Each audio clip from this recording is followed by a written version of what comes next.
মা কানা মুহাম্মাদুন আবা আহাদিম মির রিজালিকুম ওয়ালাকির রাসূলুল্লাহি ওয়া খাতামান নাবিয়্যিন। আল্লাহ নবীর শানে কটূক্তি করে, নবীকে নিয়ে অশ্লীল ভাষায় গালিগালাজ করে, নবীর শানে কটূক্তি করে। এই আন্দোলন, এই সংগ্রাম করতে গিয়ে আপনিও মাননীয় স্পিকার দেখেছেন, আমি যে আসন থেকে নির্বাচিত হয়েছি সেই আসন থেকে বাংলার ঐতিহাসিক একজন নক্ষত্রের জন্ম হয়েছিল, যার জন্ম না হলে 1947 সাল হতো কিনা, তাদের আন্দোলন না থাকলে জানি না। কারণ তিনারা নিজের জীবনকে বাজি রেখে ব্রিটিশ বিরোধী আন্দোলন করেছেন এবং আল্লাহ পাকের কাছে অশেষ শুকরিয়া জানাই যে সেই ব্রিটিশ বিরোধী আন্দোলনের অন্যতম একজন নেতা হাজী শরীয়তুল্লাহ রহমতুল্লাহ আলাইহির সেই বংশের সন্তান হিসাবে আল্লাহ আমাকেও কবুল করেছেন। মাননীয় স্পিকার, হাজী শরীয়তুল্লাহর কথা যদি বলতে হয়, তিনি যেভাবে এই দেশকে অন্যায় অবিচার মুক্ত করার জন্য, এদেশের মানুষ ছিল নির্যাতিত, এদেশের কৃষকরা ছিল নির্যাতিত, এদেশের মুসলমানরা ছিল নির্যাতিত। একদিকে ব্রিটিশ মুসলমানদের উপর অত্যাচার করছিল, আরেক দিক থেকে হিন্দু জমিদাররা তারা মুসলমানদের উপরে একচেটিয়া অন্যায় অবিচার স্ট্রিম রুলার চালিয়ে যাচ্ছিল। তখনই এই বাংলার বুকে হাজী শরীয়তুল্লাহর আগমন হয় এবং তিনি ইনসাফ প্রতিষ্ঠার যে সংগ্রাম শুরু করেছিলেন, সেই সংগ্রামের মধ্য দিয়ে আসে 1947 সাল এবং সেই 1947 সাল পাওয়ার কারণেই আমরা 1971 সাল পেয়েছি। হাজী শরীয়তুল্লাহরা যদি 1947 না এনে দিত তাহলে আমরা 1971 সাল পেতাম না। মাননীয় স্পিকার, আজ দাঁড়িয়েছি শুধু শিবচরের কথা বলার জন্য নয়, আমরা একটি বিশাল কমিউনিটি থেকে বিলং করি। আমরা দেশ ও জাতির কণ্ঠ হয়ে কথা বলার জন্য জাতীয় সংসদে এসে দাঁড়িয়েছি। আমাদের সংসদ ওই পাশে যারা রয়েছেন তারা শুধু মনে করেন যে আমরা শুধু তাদের বিরোধিতার জন্য দাঁড়িয়েছি। বিরোধী দল মানে শুধু বিরোধিতা করা নয়, সরকারি দল যদি ভালো কাজ করবে, বিরোধী দলের মঞ্চে দাঁড়িয়েও তাদের প্রশংসা করতে আমরা বিন্দু পরিমাণ দ্বিধা করব না। এবং আমরা সরকারি দলের যারা রয়েছেন তাদেরকে ধন্যবাদ জানাবো, কারণ আজ আপনি যেখানে বসেছেন আপনার মাথার উপরে লা ইলাহা ইল্লাল্লাহু মুহাম্মাদুর রাসূলুল্লাহ, অবশ্যই এটা তাদের অবদান, এটা অস্বীকার করার কোনো সুযোগ নাই।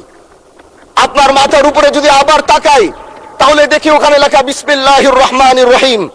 এই লেখা দেখলে আমাদের ভালো লাগে, এগুলো আমরা ফেরত পেয়েছি। সরকারি দলের প্রশংসা যদি করতে হয় তাহলে আমরা এইভাবে করব। যখন তাদের প্রশংসা করা দরকার আমরা দাঁড়িয়ে প্রশংসা করব, যদি তাদের কোনো ভুল দিকে সেটা দাঁড়িয়েও এই বেঞ্চে থেকে আমরা তাদের প্রতিবাদ করব। এটাই আমাদের কাজ। মাননীয় প্রধান, আজ দাঁড়িয়েছি, হয়তো আমার কথা অনেক লম্বা, আমি জানি না আপনি আমাকে সময় দিবেন কিনা, কিন্তু আমি বলতে চাই মাননীয় স্পিকার, আমরা যেই জায়গা থেকে দাঁড়িয়েছি, বাংলার 30 থেকে 40 লক্ষ উলামায়ে কেরাম আমাদের দিকে তাকিয়ে রয়েছে, কারণ তাদের কণ্ঠ, তাদের সে আওয়াজগুলো আমরা যেন জাতীয় সংসদ থেকে দিতে পারি। তার মধ্যে অন্যতম একটি হলো মা কানা মুহাম্মাদুন আবা আহাদিম মির রিজালিকুম ওয়ালাকির রাসূলুল্লাহি ওয়া খাতামান নাবিয়্যিন ওয়া কানা আল্লাহু বিকুল্লি শাইইন আলিমা। আপনি জানেন নবীর পরে আল্লাহ নবী হচ্ছে আমার ইমানের অংশ, আমার ইমানের পার্ট। তিনাকে ভালোবাসা, তিনার উপর ইমান, এটা আমার ইমানের অংশ। তিনি আমার শেষ নবী, যেটা কোরআন ঘোষণা দিয়েছে। নবীও বলেছে আনা খাতামুন নাবিয়্যিন আলা নাবিয়্যা বাদি, আমি শেষ নবী, আমার পরে কোনো নবী আসবে না। কিন্তু মাননীয় স্পিকার, দুঃখের সাথে বলতে হয়, বাংলাদেশের এরকম একটি পার্ট রয়েছে, যেই পার্টের এক অংশ মানুষ তারা নবীকে অস্বীকার করে, তারা মুসলমান দাবি করে। এবং এই বিষয়ে অনেকের ধারণা আছে, তারা জানে এই আন্দোলন করতে গিয়ে অনেক মুসলমানকে রাস্তায় শহীদ হতে হয়েছে, আন্দোলন করতে হয়েছে। স্বাধীনতার পর থেকে আজও সে আন্দোলন চলছে, কিন্তু আজও পর্যন্ত সেটা পাইনি। আমি মাননীয় প্রধানমন্ত্রীকে বলবো, আপনি বাংলাদেশে একটি ইতিহাস রচনা করে যাবেন। আপনার মাধ্যমে যদি এটা স্বীকৃতি পায়, যারা নবীকে অস্বীকার করে তারা কোনোদিন মুসলমান থাকতে পারে না, এটা আইনের মাধ্যমে, এটা বাংলাদেশের পার্লামেন্ট থেকে ঘোষণা হবে, সেটা আমরা চাই। মাননীয় স্পিকার, আরেকটি কথা, আপনি জানেন আমরা আমাদের নবীকে সবচেয়ে বেশি ভালোবাসি, যিনি আখিরি নবী, যাকে বলা হয়েছে ওয়ামা আরসালনাকা ইল্লা রাহমাতাল লিল আলামিন। আমরা বারবার দেখছি কিছুদিন পর পর কারা যেন কিভাবে এসে আল্লাহ নবীর শানে কটূক্তি করে, নবীকে নিয়ে অশ্লীল ভাষায় গালিগালাজ করে, নবীর শানে কটূক্তি করে। এই আন্দোলন, এই সংগ্রাম করতে গিয়ে আপনিও মাননীয় স্পিকার দেখেছেন, রাস্তাঘাটে আন্দোলন করতে গিয়ে কত মানুষ মৃত্যুবরণ করেছে।